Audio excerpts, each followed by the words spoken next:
And that will just move the Palestinian refugee problem from Gaza to the Sinai, where there will be nowhere to live, no water, no sewage, no hospitals, nothing to sustain 2.3 million people if they all end up there.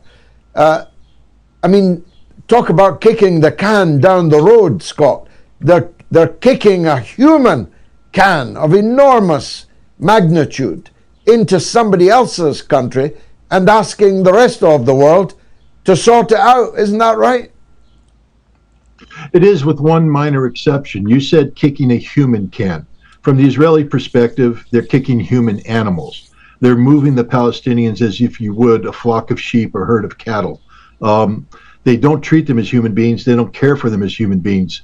Just like a cruel farmer or herdsman will stand by while a herd dies during drought with no water, no care. The Israelis don't view the Palestinians as human beings. And frankly speaking, and again, I I don't like to say this, but I will. The Egyptians are the same. Anybody who stands by idly, the United States is the same.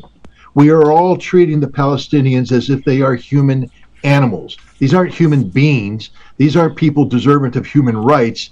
This is animal, cattle, sheep to be herded and to be executed, to be left to die if necessary. But I don't know how human beings can allow this to happen to other human beings.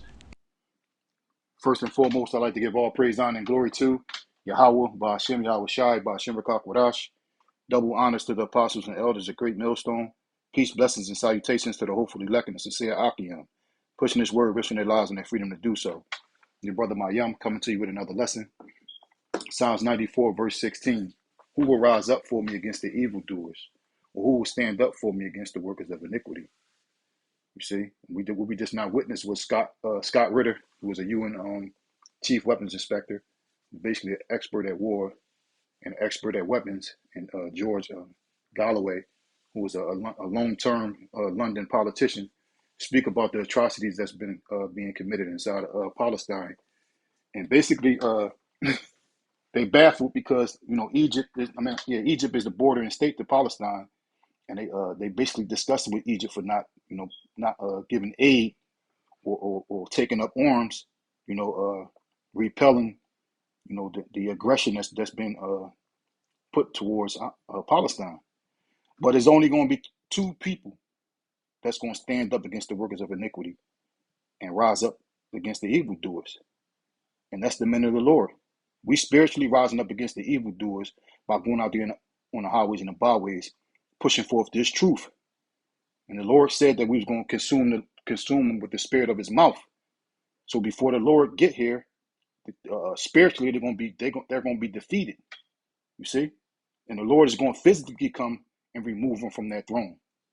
You see, and it ain't going to be no more war, no more. Nobody is not going to be a Broad Street bully. Nobody's going to be extorting people for oil or natural resources. You see, the earth is going to be at rest. Let me get this. Micah 4 verse, Micah the 4th chapter.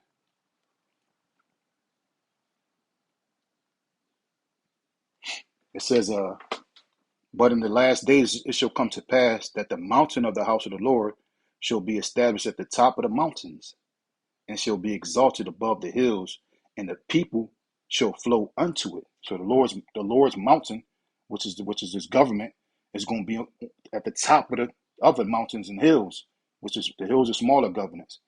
You see, so the house of the Lord is going to be established over all the governments of the world, and the people shall flow unto it. Verse 2, and many people, and many nations shall come and say, come and let us go up to the mountain of the house of the Lord, and to the house of the power of Jacob, and He will teach us of His ways, and we will walk in His paths, for the law shall go forth of Zion, and the word of the Lord from Jerusalem. You see, we're going to have to teach the other nations our ways. You see, and when pursuant to Jeremiah the 31st chapter and Hebrews the 8th chapter, the laws is going to be placed in our inward parts.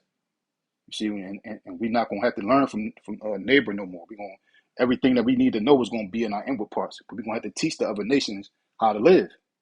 You see, it said verse 3, and He shall judge among many people and rebuke strong nations afar off, and they shall beat their swords into plowshares and their spears into pruning hooks. Nation shall not lift up sword against nation, neither shall they learn war anymore. You see? So Amalek is not going to be the Broad Street Bully no more. We just basically using tanks and major 2,000-pound bombs, dropping it on a civilian population. Yeah, we don't have no dog in this fight, but we hate wicked people, man. We hate evildoers and we hate wickedness. We even hate when we go off. We even hate when we think about going off. So we sitting back and be watching this man that's basically use all his weapons on a civilian population, and it vexes my spirit. I ain't gonna lie. Like Amalek, man, he get under my skin, But the Lord said, "Wait ye upon me, till I rise up against the prey." So the only thing I'm responsible for doing is going out there in the highways and the byways, pushing forth this word, which is going to basically make the elect aware of who Amalek is, and and tell the world what Amalek judgment is.